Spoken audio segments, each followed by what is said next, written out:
अभी तक आपने सुना, शारदा देवी ने यश के गले में हीरे और मोती से बना हुआ माला पहनाया और आंखों के नीचे से काजल निकालकर उसके कान के पीछे लगा दिया। सोनिया ने यश को पगड़ी पहनाई और टीका करके हट गई। सबने मिलकर फ़ोटो खिंचवाया और फिर बारात निकलने के लिए तैयार हो गई। महावीर सिंह ने उज्जैन से दिल्ली जाने के लिए एक फ़्लाइट ही बुक कर ली थी। सभी बाराती गाड़ियों में बैठने लगे। यश के साथ कार में काव्या, नीतू, अमन और चीनू बैठे हुए थे। पहिए के नीचे सुलोचना जी ने नारियल रखा। कार चलते ही नारियल फूटा और बारात निकल गई। अब आगे शिखा के यहाँ भी आज बहुत ही दिलचस्प होने वाला था। शिखा सोकर उठी और खुद को आईने के सामने निहारने लगी। उसका चेहरा हल्दी लगने के बाद और ज़्यादा खिल गया था और मुस्कुराते हुए अपने हाथों को देखा, जिसे देखकर वो खुशी से फूले नहीं समा रही थी। तभी किसी के आने की आवाज़ आई तो उसने मुड़कर देखा। उसके पीछे आलोक जी सुषमा जी के साथ खड़े थे। शिखा, आइए पापा, गुड मॉर्निंग। आलोक जी, कैसी है मेरी बेटी? शिखा, मुझे क्या हुआ है, एकदम ठीक हूँ मैं। आलोक जी, अच्छा ये बता, तेरी मेहंदी कैसी लगी है? शिखा, बताना क्या है, आप खुद ही देख लीजिए कितनी प्यारी लग रही है मेरे हाथों में मेहंदी। आलोक जी, हाँ बहुत ही प्यारी है मेरी बेटी की तरह। सुषमा जी, आज मैं बहुत खुश हूँ। आलोक जी, ये बेटियाँ कितनी जल्दी बड़ी हो जाती हैं, पता ही नहीं चलता। अभी कल ही की तो बात है जब मैं हॉस्पिटल के एक कमरे से इसे गोद में लिए बाहर आ रहा था और इसका भाई जोर से चिल्ला रहा था, मेरी गुड़िया, मेरी गुड़िया। इन्हीं गोद में खेलते हुए बीते भर से इतनी बड़ी हो गई कि इसका नाम भारत के बड़े बड़े राजनेता, अफसर जानने लगे हैं। बोलते बोलते आलोक जी की आंखें भर आईं। उन्होंने एक हाथ से अपने हाथों के कोरों को साफ किया। शिखा, पापा आप रो रहे हैं? मुझे आपसे ये उम्मीद नहीं थी, ये तो गलत बात है ना। आलोक जी, इन पर मेरा बस नहीं है बेटा। भैया, अब आप बिना बच्चों की तरह बातें कर रहे हैं। खुशी के दिन आप रो रहे हैं? आलोक जी, ये खुशी के आंसू हैं बहना। सुषमा जी, चलिए अब आप नीचे, नहीं तो इसे भी रुला देंगे आप। आज के दिन दुल्हन का रोना शुभ नहीं होता है। आलोक जी और सुषमा जी दोनों चले गए। उनके जाने के बाद शिखा बाथरूम में गई, वहाँ से नहा धो करके बाहर आई और थोड़ी देर बाद वो नीचे चली गई, जहाँ वंदना वीर को अपनी मेहंदी दिखा रही थी। वंदना, ये देखो, इतना गहरा रंग तो मैं जब ऐसे लगाती हूँ तभी हो जाता है। तुम्हारे प्यार का फिर क्या फ़ायदा जो मेहंदी ही रंग ना लाए। वीर, पागल वागल हो क्या? कुछ तुम, अब मेहंदी की जितनी लिमिट होगी उतनी ही ना रंग लाएगी। अब वो कोई इंक तो है नहीं कि एकदम डार्क होगी। वरना पता था मुझे ऐसा ही कुछ बोलोगे तुम। काजल, तुम वीर से क्यों लड़ रही हो? बात तो सही कह रहा है, मेरी भी मेहंदी ज़्यादा गहरी नहीं हुई है। वरना मतलब ऋतिक भैया भी बेवफा इनकी तरह है। ऋतिक ने आंखें बड़ी करके हैरानी से वंदना की तरफ देखा तो काजल भी मुस्कुराने लगी। काजल, मुझे भी कुछ ऐसा ही लग रहा है, लड़कों की नज़र एक जगह थोड़ी ही नहीं टिकती है। रश्मि, मुझे भी कुछ ऐसा ही लग रहा है। भाभी, ये लड़के ज़रूर कुछ ना कुछ गड़बड़ करते हैं। मुझे तो लगता है इन लड़कों का प्यार आधा बटा हुआ होता है, आधा इस तरफ आधा उस तरफ। अब वहाँ पर आकर कुर्सी पर बैठते हुए, और कुछ बहाना ढूंढ लो। ये सब कहने वाली बातें हैं कि मेहंदी जितनी रंग लाएगी उतना ज़्यादा प्यार उसका पति उससे करता होगा। पति की प्यार दिल में होता है, मेहंदी के रंग में नहीं। अभय की बात सुनकर सभी चुप हो गई। बात तो उसने ठीक ही कहा था, पर लोग ज़्यादा कहाई बातों पर यकीन करते हैं। शिखा जब वहाँ पर आई तो रश्मि और वंदना उसके पास गई। रश्मि, जरा अपनी प्यारी बहना के हाथ की मेहंदी तो देख लूँ मैं, कैसी रंग लाई है। शिखा हाथों को छुपाने लगी, पर वंदना और रश्मि ने उसका हाथ पकड़ कर देखा। वंदना, वाओ, कितनी डार्क कलर है आपकी मेहंदी का। मैम, यस सर तो आपको बहुत ही प्यार करते हैं। सभी आकर शिखा के हाथों की मेहंदी देखने लगे। उसकी मेहंदी वहाँ पर मौजूद सभी से ज़्यादा गहरी थी। काजल, सच में ही दामाद जी तो शिखा को बहुत ही ज़्यादा प्यार करते हैं। शिखा, ये सब कहने वाली बातें होती है, मेरे हाथों में मेहंदी का रंग हमेशा से ही ऐसा ही आता है। अंजना जी वहाँ पर आते हुए, तुम सभी यहाँ इकट्ठे होकर मीटिंग कर रहे हो, ये जानते हुए भी कि आज कितना काम है घर पर। काजल, मैंने और वंदना ने सुबह उठकर आधे से ज़्यादा काम ख़त्म कर दिया है मामी जी, और बाकी का काम भी अभी ख़त्म कर देंगे, आप बिल्कुल चिंता मत करो। अंजना जी, ऋतिक इधर आओ जरा। ऋतिक, हाँ मामी जी। अंजना जी, तुम वीर को लेकर जाओ और होटल में देखो क्या हो रहा है, किसी चीज़ की कमी हो तो फ़ौरन उसकी पूर्ति करवाओ। मुझे तो चिंता हो रही, इतना बड़ा खानदान है और उनके स्वागत में जरा भी कमी रह गई तो क्या कहेंगे वो लोग। रश्मि, आप चिंता क्यों कर रही हैं मामी, सब कुछ बिल्कुल ठीक से होगा, बस दिल से बोलिए राधे राधे। सुमन जी, आप बिल्कुल भी चिंता मत करिए भाभी, कोई कुछ नहीं कहेगा। वे सभी जानते हैं हम लोग मिडिल क्लास फैमिली से हैं, राजा महाराजाओं की फैमिली से नहीं है। वीर, ऋतिक और अभय होटल चले गए और काजल, रश्मि, अंजना जी के साथ पूजा की तैयारी में लग गई। घर पर मेहमानों की भीड़ जमा होने लगी थी, इसलिए शिखा अपने कमरे में चली गई। हाथों में मेहंदी लगाई है तेरे नाम की साजन, कब से इंतज़ार कर रही हूँ, आजा डोली लेके मेरे आंगन। 4 बज चुके थे। घर में सभी पूजा संपन्न हो चुकी थी और घर के सभी लोग होटल पहुंच गए थे। होटल के रिजॉर्ट में ही बाकी कार्य होने थे। शिखा को तैयार करने के लिए पार्लर वाली आ चुकी थी, पर शिखा को उस वक्त घर की सभी औरतें नहला रही थीं। शिखा के नहाने के बाद ब्यूटिशियन उसे तैयार करने के लिए उसके रूम में चली गई। शाम के 7 बज गए थे और घर की सभी औरतें भी खुद को तैयार करने में जुटी हुई थी। निम्मी ने ब्लैक रंग का लहंगा पहना हुआ था, जिस पर वो कमाल की लग रही थी। उसे बारात के साथ साथ किसी और का भी इंतज़ार था और वो उसका इंतज़ार भी कर रही थी। वंदना ने हरे रंग की साड़ी पहनी हुई थी और उस साड़ी में वो बहुत ही सुंदर लग रही थी। वीर तो बार बार उससे मिलने के बहाने ढूंढ रहा था, पर वो भी बार बार उससे बचे जा रही थी। इधर ऋतिक और अभय अपने अपने चांद के टुकड़ों को देखने के लिए तरस रहे थे, पर वो दोनों भी शिखा का मेकअप करवाने में पूरी सहायता कर रही थी। विराज जी आलोक जी के साथ बैठकर बातें कर रहे थे और ऋतिक, अभय और वो तीनों ही मेहमानों के आवभगत में लगे हुए थे। बाहर से शोर सुनाई दिया तो सब घर के सभी बच्चे बाहर की तरफ दौड़ लगाते हुए पहुंच गए। सामने का नज़ारा देखकर सबके होश उड़ गए। बाहर से बैंड बाजे की आवाज़ सुनकर अंदर मेकअप रूम में बैठी शिखा की धड़कनें तेज़ हो गईं। काजल, हाय क्या सीन होगा बाहर का, मैं तो जा रही हूँ देखने बाहर, जरा मैं भी तो देखूँ कैसे लग रहे हैं दामाद जी।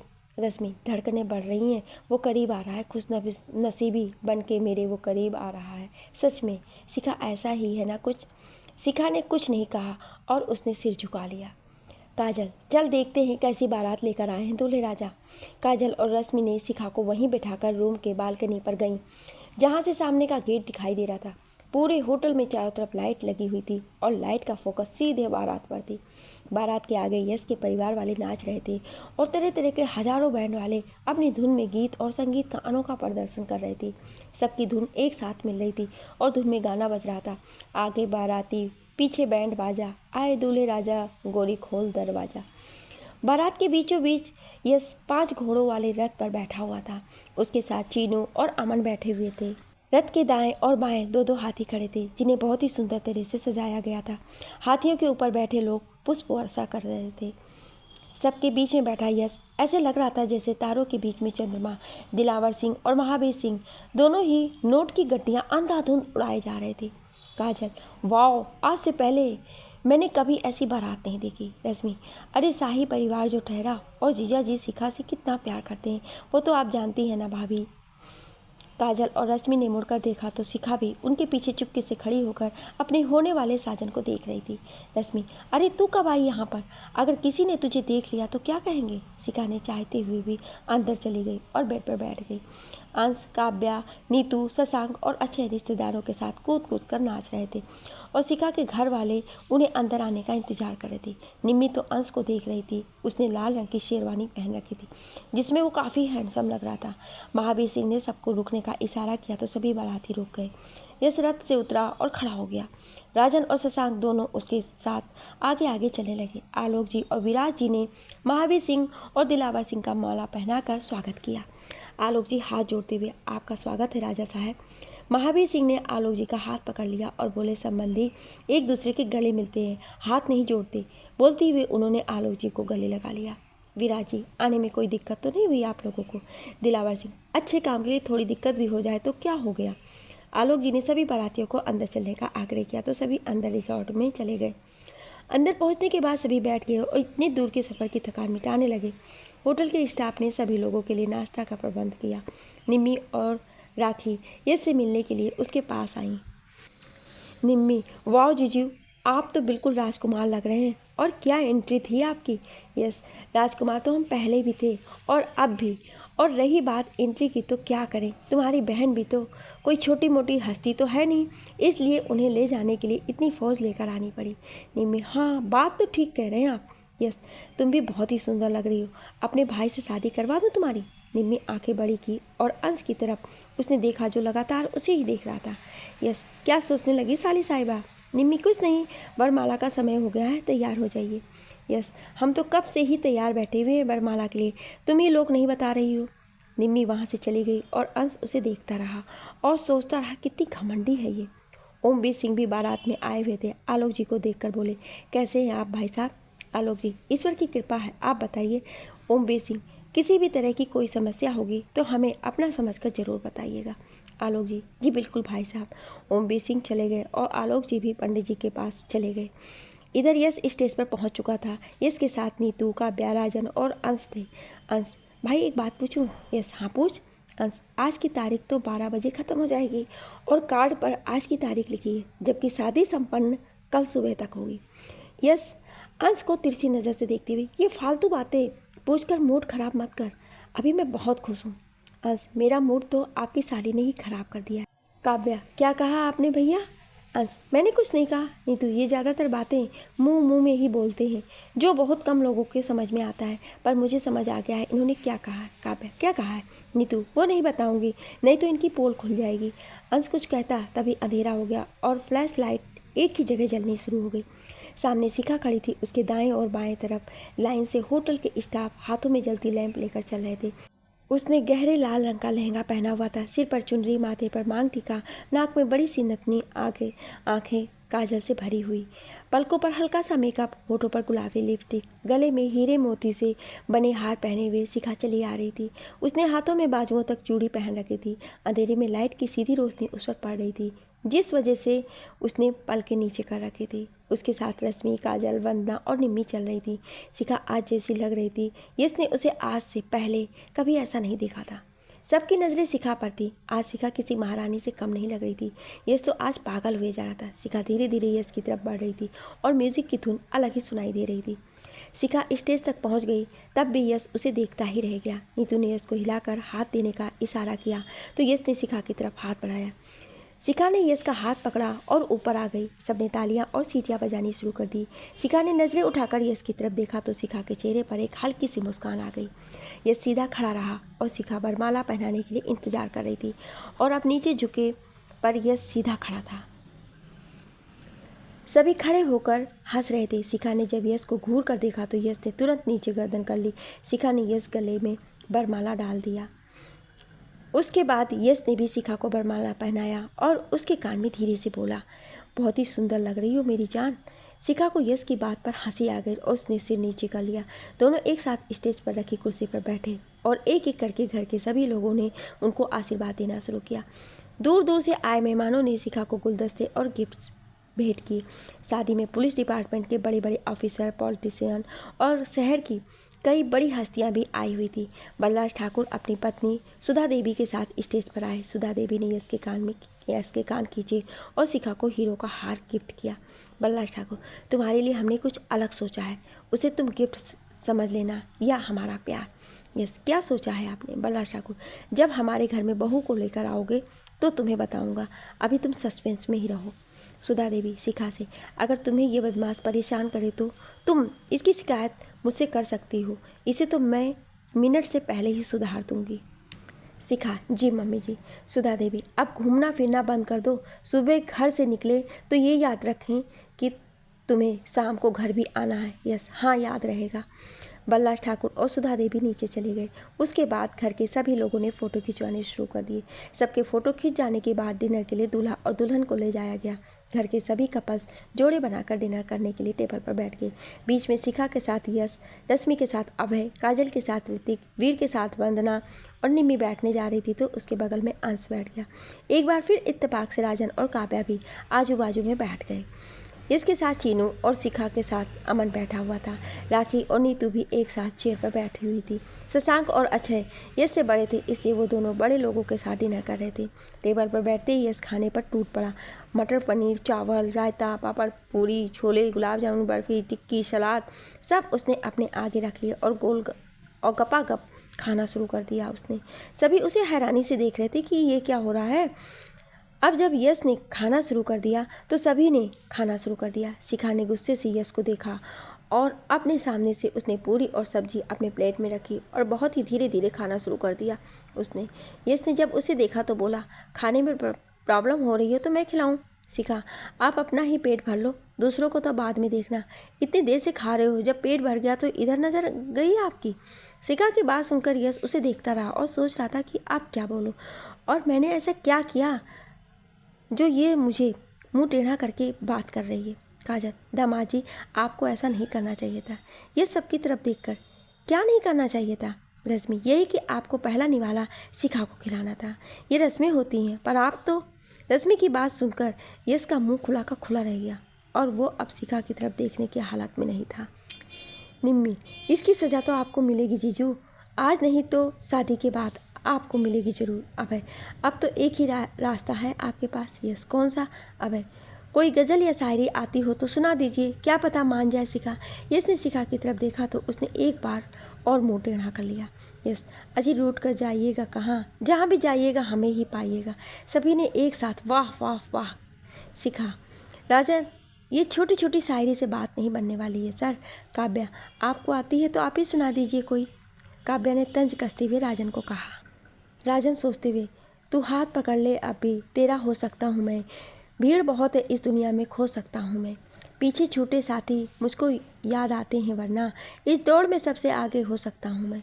और एक मासूम सा बच्चा मुझ में अब तक जिंदा है, छोटी छोटी बातों पर भी रो सकता हूँ मैं। वीर, तुमने कब से शायरी शुरू कर दी? राजन, यूँ ही कभी कभी मुँह से अल्फाज निकल जाते हैं। अंश, शायरी तो हमें भी आती है, कोई हमें भी तो कहे, कुछ सुना दें। राजन ने मुस्कुराते हुए कोल्ड ड्रिंक का गिलास उठाया और दो घूंट लगाने के बाद उसने देखा तो उसमें लिपस्टिक लगा हुआ था। काव्या की नज़र उस पर पड़ी तो देखा कि उसका गिलास राजन के हाथों में है। उसने भी चुपके से राजन का गिलास उठाया और उसे भी अपने होठों से लगा लिया। राजन ने टेबल के नीचे से काव्या का हाथ पकड़ लिया तो काव्या ने भी उसे कुछ नहीं कहा और एक बार फिर उसकी तरफ देखकर खाना खाने लगी। अंश निम्मी की तरफ देखते हुए, शायरी तो हमें भी आती है, कोई हमें तो कहे, कुछ सुना दे। शिखा, आती है तो अपने भाई को सिखाओ, कॉपी करना आता है उन्हें बस। शिखा ने यश की तरफ अपनी बड़ी बड़ी आंखें दिखाई और फिर उसने भी खाना शुरू कर दिया।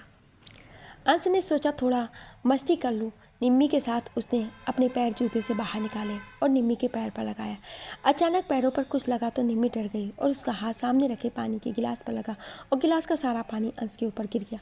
अंश का दाव उसी पर उल्टा पड़ गया और वो निम्मी को किसी मजबूर इंसान की तरह देख रहा था, जिसके हाथ में लोटा भी था पर लोटे में छेन था।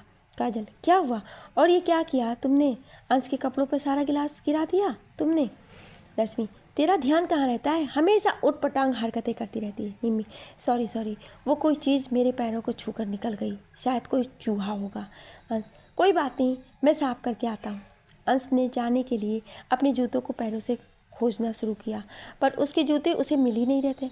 अंश ने अपने पैरों को चारों तरफ घुमाया पर उसके जूते उसे मिल ही नहीं रहे थे। अमन, अरे चाचू, आप जा क्यों नहीं रहे हैं? पानी से आपकी शेरवानी तो भीगी चुकी है और कुछ भीगे, इससे पहले चले जाओ। अमन की बात सुनकर सभी जोरों से हंसने लगे। शिखा ने हंसते हुए अमन के गाल खींच लिया। अब अंश मजबूर हो चुका था नीचे झुकने के लिए। उसने चम्मच नीचे गिराया, उठाने के लिए झुका तो उसने देखा उसके जूते निम्मी ने अपने पैरों से उठा रखे हैं। अंश ने निम्मी की तरफ देखा जो इन सबसे अनजान होकर खाना खा रही थी, जैसे उसे मालूम ही ना हो कुछ। अंश खुद से, इसे तो देख लूँगा मैं बाद में। उसने अपने जूते उठाए और खड़ा हो गया। निम्मी, आप तो चम्मच उठाने के लिए झुके थे ना, चम्मच तो आपने उठाई ही नहीं। निम्मी ने अंश की हालत पर तंज कसते हुए कहा। अंश ने भी आंखों में गुस्सा भर के चेहरे पर मुस्कान लाया और झुककर चम्मच उठाकर चला गया। खाना खाने के बाद सभी वहाँ से चले गए। शिखा भी यश को आंखें दिखाती हुई चली गई और यश किसी बेचारे की तरह उसे जाता देखता रहा। यश बाकी सभी लोगों के साथ आकर वापस रिजॉर्ट में बैठ गया और सभी यश की बेवकूफ़ी पर दांत दिखा दिखाकर हंस रहे थे। महावीर सिंह और दिलावर सिंह की जब ये बात पता चली तो उन लोगों ने भी सिर पकड़ लिया। शशांक, भाई इतनी ही भूख लगी थी तो घर से कुछ खाकर चलना था ना, वहाँ मम्मी पूछ रही थी, पर तू तो बस हो गया कहे जा रहा है। अच्छा, भाई को ये डर था कि अगर इनके खाने में ज़्यादा देरी हो गई तो बारात लेट पहुँचेगी, इसलिए इन्होंने जल्दी जल्दी खाना खा लिया। नीतू, भैया को जब भाभी ने खाते हुए देखा ना तो उनका चेहरा देखने लायक था। गुस्से से वो लाल पीली हो रही थी। सभी यश का मजाक उड़ा रहे थे और यश उन सभी को देख रहा था। आखिर कहता भी क्या, गलती उसी की ही थी। थोड़ी देर बाद ऋतिक आया और यश के साथ सबको मंडप में चलने को कहा। उसके बाद सभी मंडप में पहुंचे। यश पंडित जी के पास बैठा। पंडित जी ने शिखा को बुलाने के लिए कहा। वंदना और काजल के साथ शिखा आई। उसके बाद आलोक जी और अंजना जी ने कन्यादान किया। उनके कन्यादान करने के बाद विराज जी और सुषमा जी ने भी शिखा का कन्यादान किया। अंश की नज़र यश के जूतों पर थी। वो जानता था कि निम्मी जूते चुराने जरूर आएगी और इस बार उसे सबक जरूर सिखाऊंगा। अंश अमन के साथ बैठा हुआ जूतों की रखवाली कर रहा था। ये बात रश्मि और निम्मी भी जानती थी। निम्मी अंश के बगल में आकर बैठ गई और जूस पीने लगी। अंश उसे देख रहा था कि ये यहाँ जूते चुराने ही आई है और कोई ना कोई बहाना जरूर ढूंढ रही है जूते चुराने का। निम्मी, आप अच्छे लग रहे हैं आज। अंश, वो तो मैं हमेशा ही लगता हूँ, आप बताइए अपनी। निम्मी, मैं क्या बताऊँ। अंश, यही कि कॉलेज में तुम्हारा कोई बॉयफ्रेंड नहीं है और ना ही कोई लड़का तुम्हारे हॉस्टल के आगे पीछे चक्कर काटता है। फिर क्या वजह थी इनकार करने की। निम्मी, वजह कुछ नहीं है, बस ऐसे ही। अंश निम्मी की तरफ देखते हुए, क्या ऐसे ही। निम्मी, अभी आकर बताती हूँ।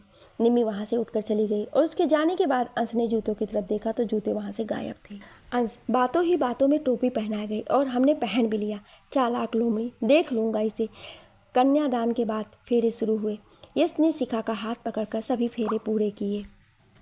बाकी रस्मों के लिए यश और शिखा को अंदर लेकर चले गए। अंदर सभी रस्म खत्म होते होते आसमान में सूरज दिखाई दे चुका था। रात का अंधेरा खत्म हो चुका था और यश और शिखा की एक नई जिंदगी की शुरुआत हो चुकी थी। विवाह संपन्न हो चुका था और यश शिखा को कुर्सी पर बैठाया गया था। सभी लड़कियों ने यश को घेर रखा था और नेक के लिए बोली लगा रही थी। निम्मी, जहाँ तक आपकी सभी सालियों ने विचार विमर्श किया है उसका ये परिणाम निकलता है कि आपको 50,000 की मामूली राशि देने के बाद आपको अपने जूते मिल जाएंगे। यस, गरीब पर थोड़ी रहम करो माय लॉर्ड, इतनी तनख्वाह तो मेरी नहीं है, मैं तो एक मामूली सा सरकारी मुलाजिम हूँ, थोड़ा रहम करिए। शिखा आराम से, चुपचाप दे दो, बेइज्जती मत करवाओ यहाँ पर सबके बीच में। यस, वो अपना पर्स, मैं घर भूल गया हूँ। शिखा, तुम्हारे पर्स में 50,000 थे। यस, कुछ तो बहाना करना ही पड़ेगा ना। रश्मि, इसमें शिखा आपकी बिल्कुल मदद नहीं करने वाली है, ये तो आपको ही देने होंगे। अंश, जूते दो, पैसे लो। यस, अंश को देखकर, लगता है मेरे शेर ने इनके पास से जूते गायब कर दिए हैं, अब थोड़े ही दूंगा मैं पैसे।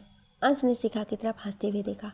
निम्मी अंश को देखकर, इसने उस फिल्म की तरह सच में ही जूते गायब कर दिए हैं या झूठ बोल रहा है। बगल में खड़ी लड़की बोली, नहीं दीदी, जूते तो मेरे हाथों में हैं, ऐसे कैसे गायब हो जाएंगे। निम्मी ने सामने जूते कर दिए और यश की तरफ नोट देने का इशारा किया। यश अंश की तरफ देखकर, क्या यार तू भी। शिखा, लड़के कितनी ही मेहनत कर ले पर रहेंगे लड़कियों से पीछे ही। यस, ऐसा कुछ नहीं है, हम लड़के लड़कियों को जीतने का मौका दे देते हैं जिससे लड़कियों का मुंह ना बने। रश्मि, लड़कियों को कमज़ोर मत समझना, हमेशा आप लोगों से 4 कदम आगे ही रहेंगी। अबे तुम शांत रहो, अभी इस पर बहस करने का समय नहीं है कि कौन आगे है कौन पीछे। रश्मि, आप कहना क्या चाहते हैं। अबे मैं क्या कहना चाहता हूँ। रश्मि, पता चल गया। अंश, क्या। काजल, यही कि अब साबित करके दिखाना ही होगा कि इन लोगों की कि हम लड़कियां किसी से कम नहीं हैं बल्कि ज़्यादा ही हैं। घर के सभी बड़े उन लोगों को बहस करता देख रहे थे और सोच रहे थे कि किसकी तरफ से बोले।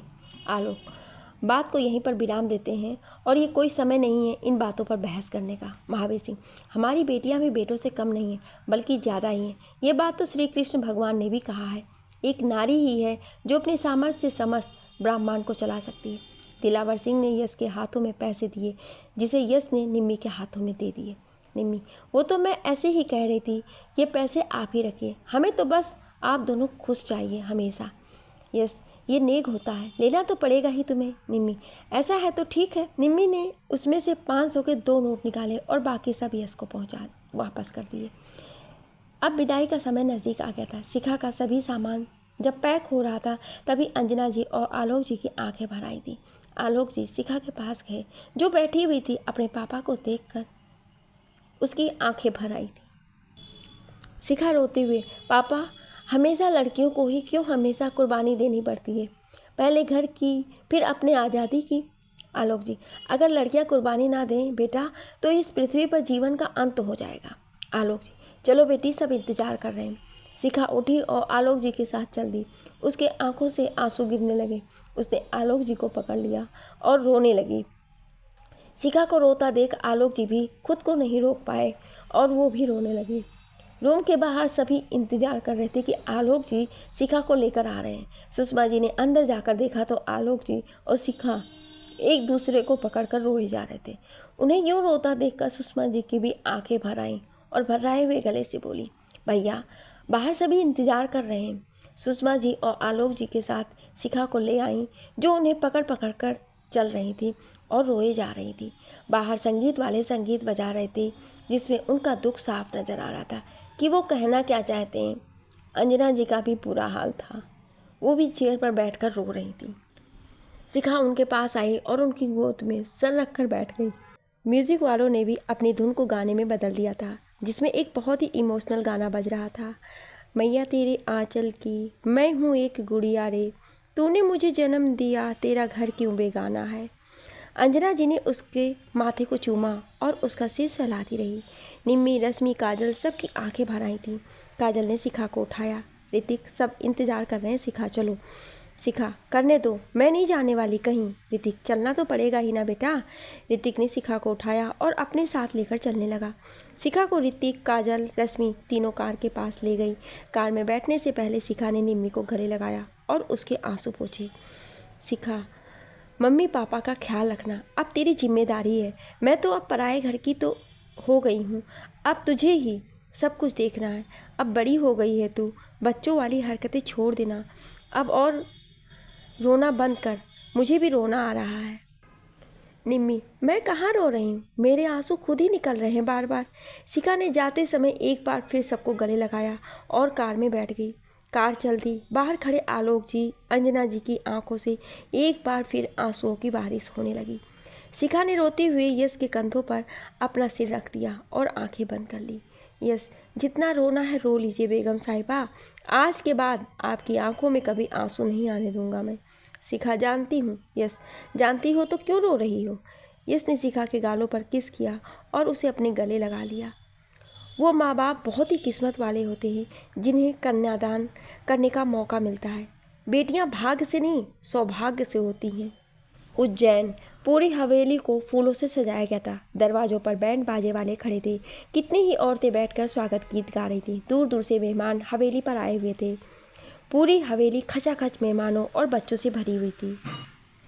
तरह तरह के पकवान बनाए जा रहे थे। शारदा देवी और सुलोचना जी पूजा की तैयारियों में लगी हुई थी। सोनिया और सीमा भी पूजा में उनका हाथ बटा रही थी। दरवाजे पर बैंड बजने की आवाज़ आने लगी। इसका संकेत ये था कि बारात आ गई। चमचमाती हुई शाही कार सबसे पहले आकर रुकी। 10 मिनट तक बैंड बजता ही रहा। अंदर से पूजा की तैयारी करके शारदा देवी, सुलोचना जी और अपनी दोनों बहुओं के साथ आ रही थी। कार का दरवाज़ा खोलकर शिखा के पैरों के नीचे पीतल की थाली रखी गई और फिर शिखा को उतरने के लिए कहा गया। शिखा ने सैंडल उतारा और थाली पर खड़ी हो गई, पर थाली ज़्यादा बड़ी नहीं थी, इसलिए शिखा गिरने को हुई तो यश ने उसका कंधा पकड़ा और उसे संभाल लिया। ये देखकर दोनों भाभियों ने मुस्कुराते हुए एक दूसरे को देखा। सुलोचना जी ने शिखा का घूंघट उठाया। सुलोचना जी, बिल्कुल चांद का टुकड़ा लग रही है मेरी बहू। सीमा ने शिखा की आरती उतारनी शुरू की। उसके बाद काफ़ी देर तक वहीं पर खड़े होकर सभी ने बारी बारी शिखा की आरती उतारी। कितनी ही रस्में शिखा से करवाई उन्होंने। उसके बाद अंदर चलने के लिए कहा गया। शिखा धीरे धीरे चल रही थी और यश ने उसका हाथ पकड़ रखा था। अंदर पहुंचने से पहले शिखा के हाथों का निशान दीवार पर लगाने के लिए शारदा देवी ने कहा। शिखा ने खाली थाली में हाथ भिगोया और प्रवेश द्वार के दाईं तरफ अपने दोनों हाथों के छाप छोड़ दिए। शिखा को अंदर चलने के लिए शारदा देवी ने कहा, पर उससे पहले नीतू और काव्या सामने आकर खड़ी हो गईं। यस, क्या हुआ, सामने से हटो दोनों। काव्या, ऐसे कैसे, आपको अंदर जाने दे भैया, पहले हमारा नेक तो लाइए। नीतू, जी हाँ। यस ने अपनी माँ की तरफ देखा तो वो बोली, ये नेक होता है बहनों का, जब घर में नई भाभी आती हैं तो भाई को खुशी खुशी देना होता है। यस, मैं जानता था, इसीलिए तुम दोनों के लिए गिफ्ट मैंने पहले ही तुम्हारे कमरों में रखवा दिए। नीतू, क्या सच में। दोनों अपने अपने रूम में चली गईं। उसके बाद दरवाजे पर सीमा ने चावल से भरा लोटा रखा, जिसे शिखा ने दाएं पैर से गिराकर दाएं पैर से से अंदर प्रवेश किया। अंदर पहुंचने के बाद शिखा और यश दोनों को मंदिर में बिठाकर उनसे पूजा करवाया। शारदा देवी ने पूजा के बाद सभी देवी देवताओं का दोनों ने आशीर्वाद लिया। शिखा को एक कमरे में सोनिया और सीमा लेकर चली गई और बिठा दिया। सुलोचना जी एक थाली में खाने का सामान लेकर आई। शिखा को भूख तो लग गई थी, इतनी सारी रस्में जो करवाई गई थी उससे। उसने थाली को पकड़ा। सुलोचना जी, बेटा इसमें मौजूद सभी पकवानों को छू दो, ये गाय को दिया जाएगा। शिखा, जी। शिखा बेड पर बैठ गई। सब उसे छोड़कर चले गए थे। उसके पास इस वक्त उसका मोबाइल भी नहीं था। पूरी रात जागने की वजह से उसे नींद भी आ रही थी। उसने सोचा जब तक कोई नहीं आ जाता तब तक सो ही जाती हूँ, कोई आया तो उठ जाऊंगी। शिखा बेड पर लेट गई और आंखें बंद की। ना जाने कब उसे नींद आ गई और गहरी नींद में चली गई। जब सीमा और सोनिया उसके लिए खाना लेकर आई तो देखकर हंसने लगी। सोनिया, बहू रानी तो सो गई हैं। सीमा, पूरी रात सोई नहीं है ना इसलिए। सोनिया, सोते हुए कितनी प्यारी लग रही है ना। सीमा, वो तो है ही है। सोनिया, चलो मम्मी जी को बता देते हैं कि शिखा सो गई है। दोनों वहाँ से चली गईं। 1 घंटे बाद शिखा की आँख खुली तो अब उसे अच्छा लग रहा था। उसने हाथ मुँह धोया और वापस आकर बेड पर बैठ गई। उससे दरवाज़ा खुलने की आवाज़ आई तो उसने घूंघट नीचे किया और सिर झुकाकर बैठ गई। अंदर कोई आया और उसके सामने खड़ा हो गया। शिखा सोच रही थी कि कौन है जिसके आने से सिर्फ जूतों की आवाज़ आई है। उसने सिर उठाकर देखा तो यश उसे खड़ा होकर बहुत ही प्यार से देख रहा था। यस, हाय मेरी जान, कितनी प्यारी लग रही हो तुम। शिखा, आपकी ये जान सुबह से भूखी है। शिखा मुंह लटकाते हुए बोली। यस, मैं तुम्हारे लिए खाना ही लेकर आया हूँ मेरी जान। यस ने एक ही प्लेट में शिखा के लिए खाना निकाला और उसे अपने हाथों से खिलाने लगा। शिखा, आप नहीं खाएंगे? यस, नहीं, अभी अभी मैंने कोल्ड ड्रिंक पी है। शिखा, और उससे पहले? यस, उससे पहले याद नहीं आ रहा है। शिखा, मुझे पता ही था, मैं खाऊं या ना खाऊं आपको कुछ फ़र्क नहीं पड़ता। यस, ओहो जान, अभी तक किसी ने नहीं खाया है। शिखा, झूठ मत बोलो, किसी ने नहीं खाया है। यस, जब तक तुम नहीं खा लेती तब तक कोई नहीं खाने वाला खा सकता, ये रस्म है। शिखा, सच में? यस, हाँ। शिखा, अब तो मैंने खाना खा लिया, आप भी खा लीजिए मेरे साथ ही। इतना नहीं खा पाऊँगी मैं अकेले। यस, अपने हाथों से खिलाऊंगी तो खाऊंगा। शिखा, ठीक है। यस शिखा के सामने बैठ गया। शिखा ने यस को खिलाने के लिए हाथ ऊपर उठाया लेकिन रुक गई और खुद ही निवाला खा गई। यस, अरे ये क्या किया तुमने? शिखा, नहीं खिलाऊंगी मैं आपको। यस, क्यों? शिखा, आपने खिलाया था रात में मुझे, खुद ही प्लेट भर भर के खाए जा रहे थे। यस, तो इस बात पर नाराज़ है मेरी बीवी। शिखा, यस, अभी आपका गुस्सा दूर कर देते हैं। यस, गुमनाम सा हो गया था इस ज़िंदगी में, तुम आई तो इस ज़िंदगी को मुकाम मिला है। ठहर सी गई थी ज़िंदगी मेरी एक वक्त की तरह, पर जब से तुम आई हो इस ज़िंदगी की घड़ी की सुई को रफ्तार सा मिला है। यूँ तो गुजारी है कई रातें मैंने अकेले भी, मगर जब से तुम आई हो मेरी इस ज़िंदगी में हर एक रातें हसीन और ज़िंदगी रंगीन हो गई है। ना जाने कितने सालों भटका हूँ मैं बंजारे की तरह, इस भटकते हुए साहिल को किनारा दिया है तुमने। वीरान पतझड़ ज़िंदगी को सावन दिया है तुमने, डूबी हुई कश्तियों को किनारा दिया है तुमने। अब लौट आई है मेरी ज़िंदगी में वो खुशियाँ बहार की, जिसके लिए गुजार दी मैंने सदियाँ इंतज़ार की। ये वक्त यहीं ठहर जाए हमेशा के लिए, मैं तुम्हें अपने सीने में छुपा लूँ किसी धड़कन की तरह, खो जाए हम एक दूजे में कहीं। वक्त से वक्त को मांग लाऊंगा तुझे अपना बनाने के लिए, मिटा दूंगा सारी दुनिया तुझे पाने के लिए। ये प्यार झूठा नहीं है, किसी डोरी की तरह अपनी जान दे दूंगा तेरे चेहरे पर हंसी लाने के लिए। शिखा ने उठकर यश के मुंह पर हाथ रख दिया। शिखा, यही हालत मेरा भी था, यही जज्बात मेरे भी थे, मेरी भी ज़िंदगी ठहरी हुई थी किसी पानी की तरह। मैंने भी कई रातें गुजारी है अकेले में कई साल, मेरी भी ज़िंदगी थी वीरान और पतझड़ जैसी। तुम आए तो इस ज़िंदगी को रोशनी मिली है, रुकी हुई ज़िंदगी को एक रफ्तार मिली है। रातें गुजारी थी जो मैंने अकेले हमेशा, उन रातों को रोज़ तेरी याद मिली है। वीरान और पतझड़ थी जो ज़िंदगी मेरी, तेरे आने से उसमें बिन बादल बरसात हुई है। वक्त को थामना नहीं है मुझे, दुनिया से मांगना नहीं है तुझे, तू तो आया है उस दुनिया से, मेरे लिए लड़ जाऊंगी यमराज से भी तुझे अपना बनाने के लिए। इसने शिखा को बाहों में ले लिया और शिखा ने भी उसे कसकर पकड़ लिया। यस, तुम कब से शायरी करने लगी? शिखा, जब से आपने शुरू की है करनी। यस, कल रात के लिए सॉरी, मुझे किसी ने बताया ही नहीं था ऐसा करना होता है। शिखा, कोई बात नहीं, मैं गुस्सा नहीं हूँ आपसे। यस, ये बात मुझे भी मालूम है। शिखा, आप बहुत ही हैंडसम लग रहे थे, मैंने आपको देखा था जब बारात होटल के गेट पर थी। यस, तुमने बच्चों के नाम तो बहुत ही प्यारे रखे हैं। शिखा, आखिर मम्मी जो हूँ मैं उनकी। यस, अब तो उनके आने का रास्ता भी साफ हो गया है। शिखा, हाँ वो तो है। शिखा ने यश को देखा, दोनों की नज़रें मिली, दोनों एक दूसरे को देखते रहे। यश ने अपने होठों को शिखा के होठों पर रखने के लिए आगे बढ़ा तो शिखा ने आंखें बंद कर ली और यश को और जोर से पकड़ लिया। यश के होठ शिखा के होठों से कुछ सेंटीमीटर दूरी ही थे, तभी दरवाजे को किसी ने बजाया। शिखा यश से झटके से दूर हुई और पीछे हट गई। हमेशा की तरह आज भी कोई ना कोई यश के रोमांस में बाधा डालने आ गया था। यश ने दरवाज़ा खोला तो देखा सामने सीमा और सोनिया खड़ी थी। सोनिया, क्या बात है देवर जी, अभी से ही दरवाज़ा लॉक करने लगे? कहीं हमने इस वक्त आकर रंग में भंग तो नहीं डाल दिया? यश ने अपने गुस्से को छिपाया और मुस्कुराते हुए बोला, नहीं, हम तो खाना खा रहे थे। सीमा, एक ही प्लेट में? यश ने टेबल पर देखा जिसमें उसने शिखा को खाना दिया था, वो रखा हुआ था, उसमें से थोड़ा ही शिखा ने खाया था। यस, नहीं, अभी तो शिखा ही खा रही थी। सीमा मुस्कुराते हुए, हम जानते हैं देवर जी, आप चिंता मत करिए, हम किसी से नहीं कहने वाले। यस, सच में भाभी, शिखा ही खा रही थी। पर यश की बातें वो दोनों कहाँ सुनने वाली थी। दोनों मुस्कुराते हुए शिखा को लेकर चली गई। नीचे हार में बहुत सारी औरतें बैठी हुई थी। अंश, काव्या, नीतू, राजन, अक्षय, शशांक सभी कुर्सियों पर बैठे हुए थे।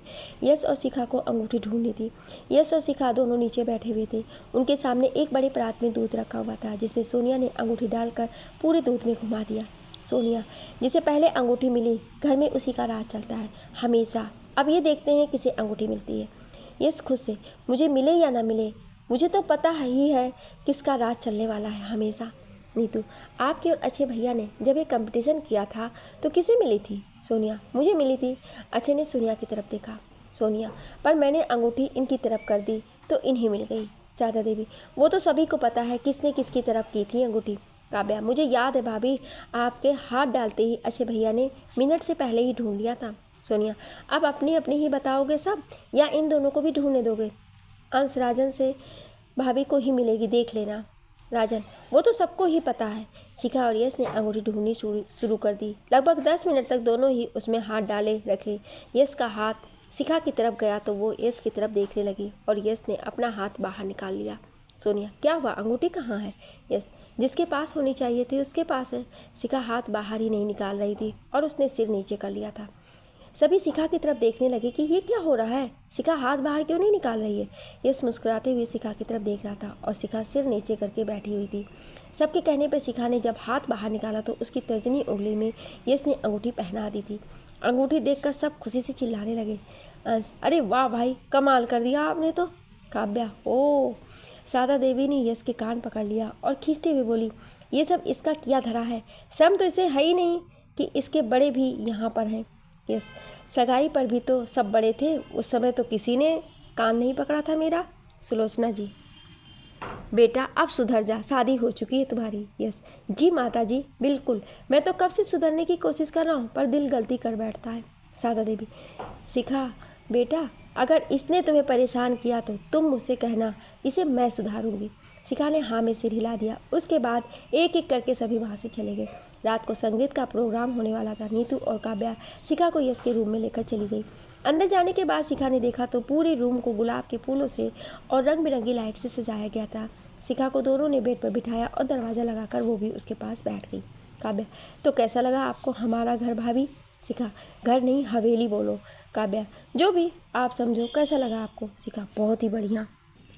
नीतू, और हवेली की सजावट? शिखा, वो भी बढ़िया लगा। काव्या, और घर के लोग? शिखा, वो भी।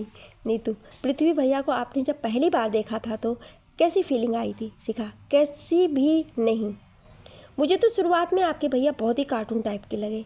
काव्या, वो कैसे? शिखा, जब मैंने उन्हें देखा था ना तो वो सड़क किनारे बस का इंतजार कर रहे थे और टाई गर्दन से नीचे लटकी हुई थी, शर्ट बाहर, बाजुओं को ऊपर चढ़ाए हुए वो अपने बगल में खड़े पिल्ले से बात कर रहे थे। नीतू, आज रात संगीत में आपको डांस करना है भाभी। शिखा, ना बाबा ना, सबके सामने मैं और डांस बिल्कुल नहीं करने वाली। काव्या, जेंट्स कोई नहीं होगा, सिर्फ लेडीज़ होंगी। शिखा, मुझे डांस नहीं आता, हाँ अगर बंदूक चलाना है तो बता देना, उसमें तो मैं एक्सपर्ट हूँ। नीतू, ओहो भाभी आप भी ना। काव्या, भाभी आप आराम करिए, रात के लिए तैयार रहिएगा। शिखा, हाँ। उन दोनों के जाने के बाद शिखा ने अपना फ़ोन उठाया। उसने रश्मि के पास कॉल किया। रश्मि, हाँ बेबी कैसी हो? सुना है बहुत ही ज़ोरों शोरों से स्वागत हुआ है तुम्हारा उज्जैन में। शिखा, तुझे कैसे पता?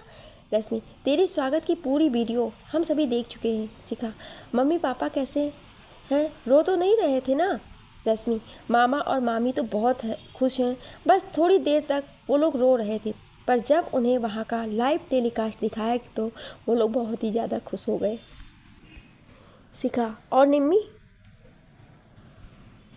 रश्मि वो तो सबसे खुश थी तुझे और दामाद जी को देखकर। शिखा ठीक है, मैं तुझे बाद में कॉल करती हूँ। रश्मि क्या हुआ, तेरे वो आ गए हैं क्या कमरे में? शिखा ऐसा कुछ नहीं है, बाय। शिखा ने फ़ोन रखा, अपनी आंखों के किनारे पर आए आंसुओं को साफ किया और अपने पूरे परिवार की तस्वीर देखने लगी। नीचे हॉल में सभी यश की शादी की बातें कर रहे थे। डाइनिंग टेबल पर यश खुद ही खाना खाता रहा। वो बात नीतू और काव्या ने जब सबको बताया तो सभी लोट पोट कर हंस रहे थे और यश का मजाक उड़ा रहे थे। यश मुंह लटकाए सभी को हंसता हुआ देख रहा था। सीमा इसमें आपकी गलती नहीं है देवर जी, ये तो हमारी गलती है जो हमने आपको इस बारे में नहीं बताया। सोनिया कोई बात नहीं, अब तो शादी भी हो गई है। अंश मैं तो ये सोच रहा था कि भाभी इनके बारे में क्या सोच रही होंगी कि घर से कुछ खाकर ही नहीं आए थे जो इतनी फुर्सत से यहाँ पर खा रहे हैं। शारदा देवी कोई बात नहीं, उसे इसका पता नहीं था। सभी बातों में मगन थे और काव्या की आंखें किसी और को ही तलाश रही थी। वो उठी और बाहर आई। काफ़ी देर तक इधर उधर घूमने के बाद उसे राजन बगीचे में बैठा हुआ दिखा। काव्या उसके पास गई और उसके पास बैठती हुई बोली, यहाँ क्या कर रहे हो आप?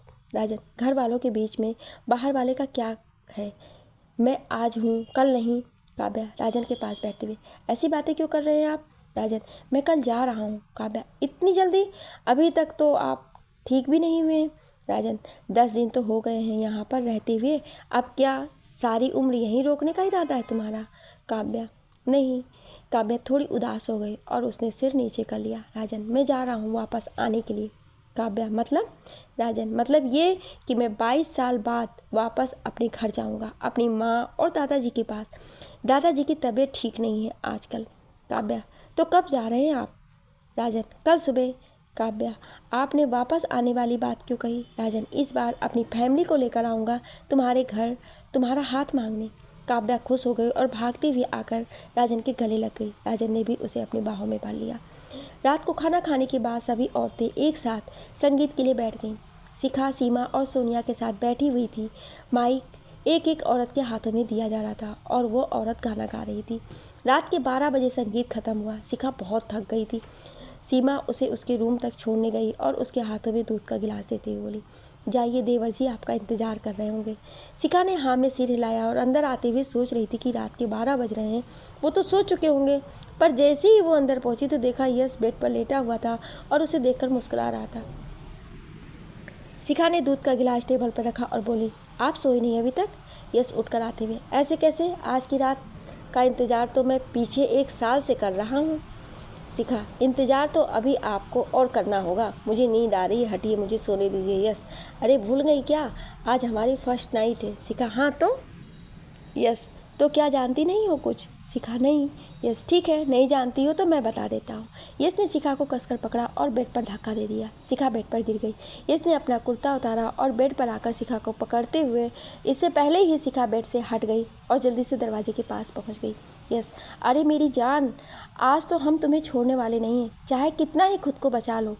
यस बेड से कूदकर डायरेक्ट शिखा के पास पहुंचा। शिखा ने फुर्ती से दरवाज़ा खोला और यश को बाहर धक्का दे दिया। यश बाहर किसी चद्दर की तरह फैल गया।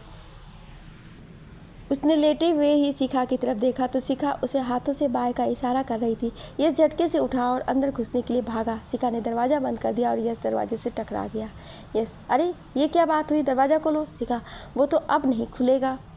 यस तो मैं सोऊंगा कहाँ? शिखा आपकी हवेली है, कहीं भी सो जाइए। यस कोई बात नहीं, दूध पीना है मुझे, दरवाज़ा खोलो। शिखा दूध मैं पी लूँगी, सुना है हल्दी वाला दूध सेहत के लिए बहुत ही फ़ायदेमंद होता है। यस चप्पल तो लेने दो मुझे। शिखा ज़रूरत क्या है, बाहर मेरी एक चप्पल है, उसे पहन लीजिए आज रात के लिए। यस ये तो लेडीज़ है। शिखा तो आपको कहाँ जाना है अब रात को? यस देख लूँगा, तुम्हें भाव बहुत खा रही हो तुम।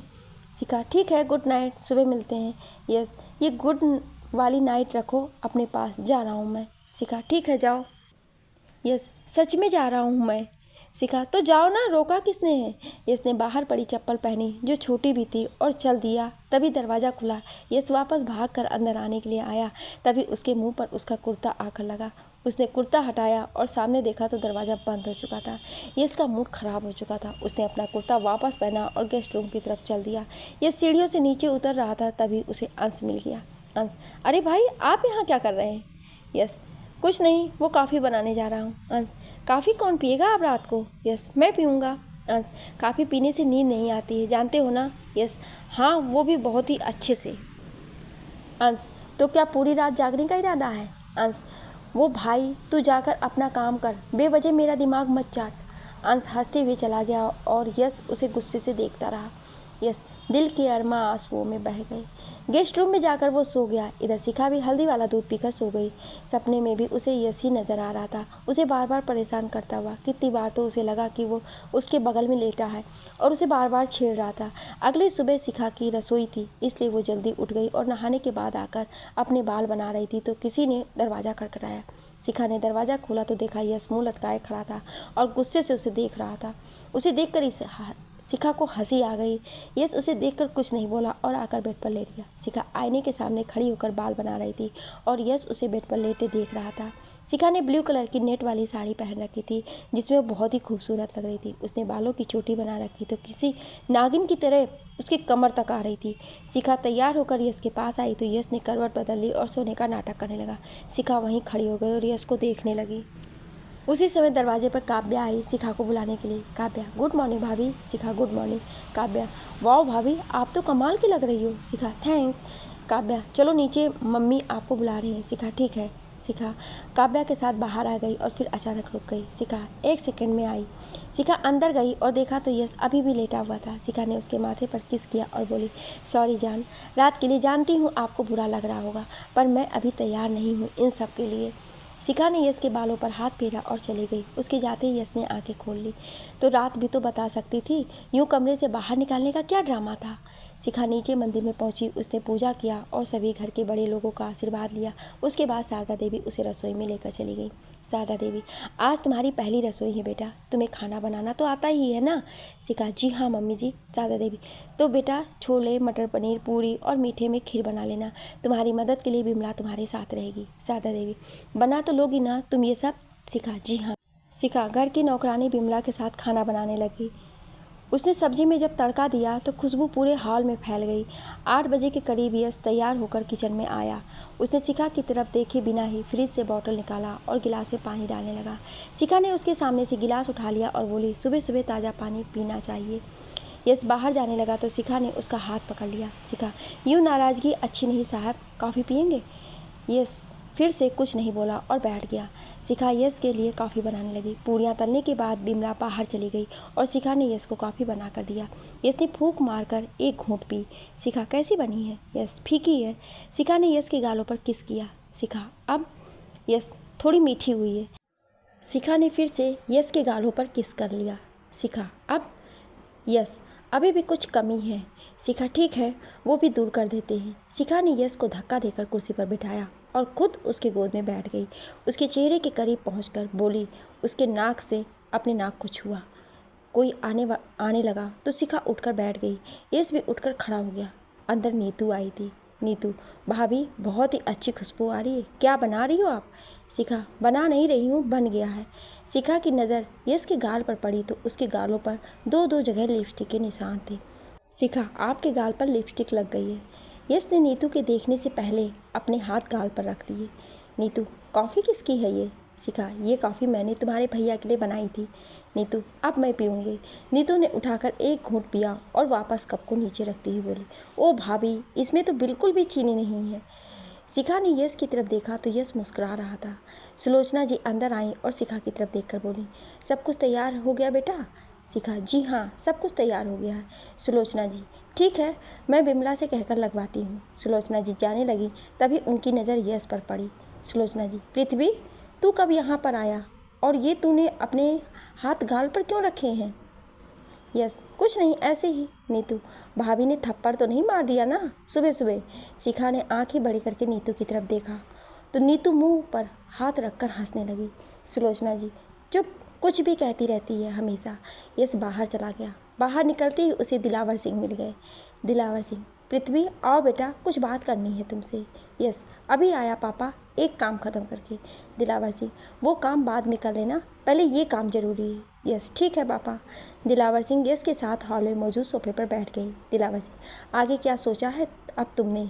यस, किस बारे में पापा? दिलावर सिंह, कैरियर के बारे में। यस, जॉब कर तो रहा हूँ CBI की।